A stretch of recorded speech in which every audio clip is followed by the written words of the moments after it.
षड्रिपुषडूर्मि षड्विकार हर सन्मुख षण्मुख जनक विभो साम्ब सदा शिव शम्भो शङ्कर शरणं मे तव चरणयुगम्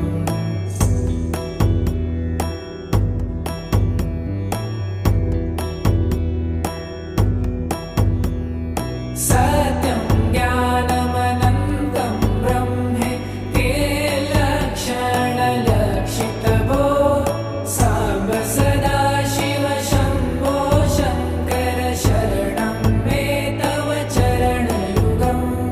हा हा हो मुखसुरगायक गीता